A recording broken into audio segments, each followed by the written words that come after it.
Prajapur cluster incharge Kilari Dilip గారు అయితే ఉన్నారు. సార్, గడిచిన 3 రోజులుగా భారతీయ జనతా పార్టీ విస్తృత స్థాయిలో ప్రభుత్వ విధానాలను ఎండగడుతూ ప్రజాపూర్ కార్యక్రమాన్ని నిర్వహించడం జరుగుతుంది. ఎలా నడుస్తుంది? ఈ ప్రజాపూర్లో ప్రధానంగా మీరు ఏ అంశాలు ప్రస్తావిస్తున్నారంటే ఏం చెప్తారు?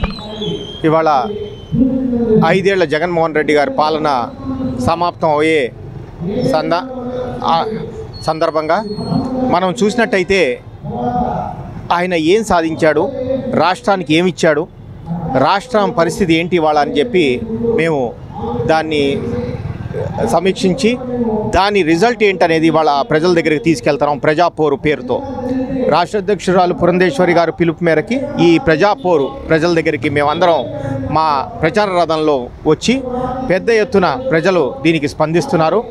ఆయన ఈ 5 ఏళ్ల పరిపాలన ఏంటి అనేది చెప్తా ఉన్నాం.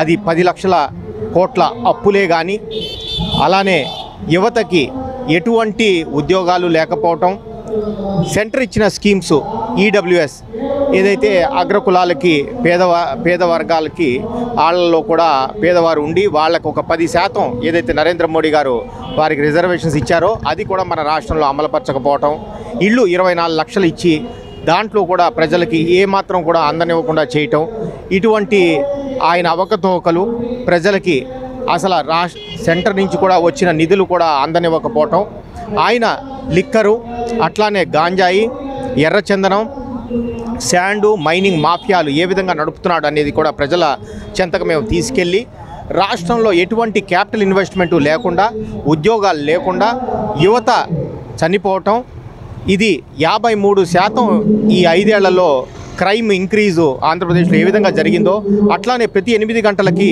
ఒక రేపు ఏ విధంగా జరుగుతుందో నమోదవుతున్నాయి. ఇటువంటివి కూడా ఇట్లా జగన్మోహన్ రెడ్డి గారు చేసే ఈ 5 ఏళ్ల పాలన కూడా ఏ విధంగా కూడా ప్రజలకు శ్రేయస్కరం కాదు. ఆయన సిద్ధం అనేది ఈటికే మళ్ళీ ఇంకొక 5 ఏళ్ళు ఇస్తే పాలన ఇటువంటి అరాచకాలు చేయడానికి ఆయన సిద్ధం అవుతున్నాడని చెప్పి బోర్డులో ఆయన రాష్ట్రం అంతా వేసుకోవడం జరుగుతుంది.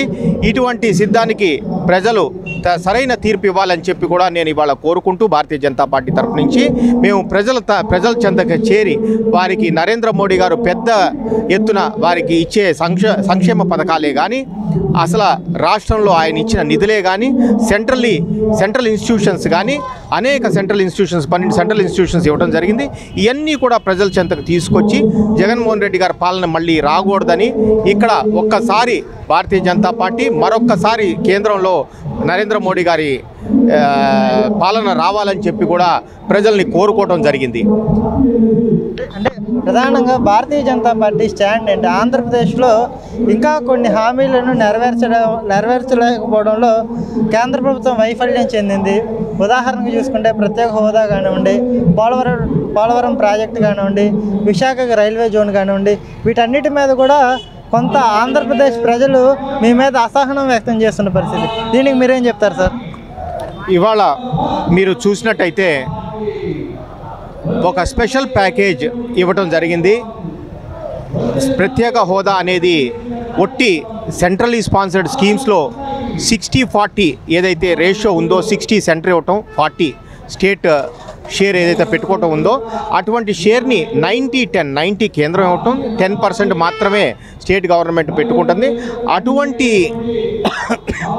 అటువంటి స్పెషల్ స్టేటస్ని ఒక స్పెషల్ ప్యాకేజ్గా ట్రీట్ చేసి ఇవ్వటం జరుగుతుంది. అందుకని అది ఇప్పటికీ అది క్లోజ్డ్ అంశం అనే నేను చెప్పగలను. అది కాకుండా మీరు చూసినట్టయితే ప్రత్యేక హోదా కాకుండా కూడా బోల్డ్ నిధులు ఇవాళ ఆంధ్రప్రదేశ్కి 2 గవర్నమెంట్లో కూడా సెంటర్ ఇవ్వటం జరిగింది. కానీ దానివల్ల డెవలప్మెంట్ ఏమీ చేయకపోగా జగన్మోహన్ రెడ్డి తెచ్చిన నిధులన్నీ కూడా సంక్షేమ పథకాల్లో వాటిల్లో కూడా ఆయన ఎంత దన్నుకున్నాడో ప్రజలకు ఎంత అందిందో కూడా తెలియనివ్వకుండా జరిగింది. మీరు భారతీయ జనతా పార్టీని చూసినట్టయితే నరేంద్ర మోడీ గారు ఎంతో పెద్ద ఎత్తున ఇళ్లే కానివ్వండి, ఇన్సూరెన్స్ స్కీమ్లే కానివ్వండి, ముద్రా లోన్లే కానివ్వండి, 33% ఏదైతే మహిళలకు ఇచ్చిన రిజర్వేషన్లే కానివ్వండి, ఇన్స్టిట్యూషన్స్ కూడా మీరు చూసినట్టయితే మనకి 12 నేషనల్ ఇన్స్టిట్యూషన్స్ ఇవ్వడం జరిగింది. వాటిల్లో మనం చెప్పదలుచుకున్న ఎయిమ్స్ మంగళగిరిలో, అట్లానే IISER Indian Institute of Service Education and Research తిరుపతిలో, అలానే Indian Institute of Technology IIT తిరుపతిలో, National Institute of Ocean Technology నెల్లూరులో, Indian Institute of Information Technology Sri సిటీలో, అట్లానే National Institute of Technology Tadepalligudem, Indian Institute of Tourism and Travel Management Nellore, National Academy of Customs Excise and Narcotics అనంతపూర్లో, National Institute of Design విజయవాడలో, Indian Institute of Management విశాఖపట్నంలో, Tribal University విజయనగరంలో, Indian Institute of Information technology కర్నూలులో.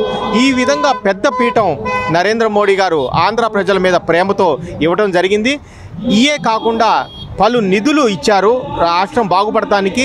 రైళ్లే కానీ, ఎయిర్పోర్ట్లే కానీ, అటు పోర్ట్లే కానీ వీటన్నిటికీ ఎంతో పెద్ద పీఠం వేశారు. మన పోలవరం కూడా ఇచ్చిన నిధులు కూడా సరిగా వాళ్ళు వినియోగించక పోలవరం కూడా మూలన పడిపోయింది. ఇటువంటి రాష్ట్రంలో ఉన్న ఈ గవర్నమెంట్ని, జగన్మోహన్ రెడ్డి గవర్నమెంట్ని బయటికి పాలదోలాలనే ఒక మెయిన్ ఉద్దేశంతోనే ఇవాళ ప్రజాపోరు చేపట్టడం జరిగింది. Thank you.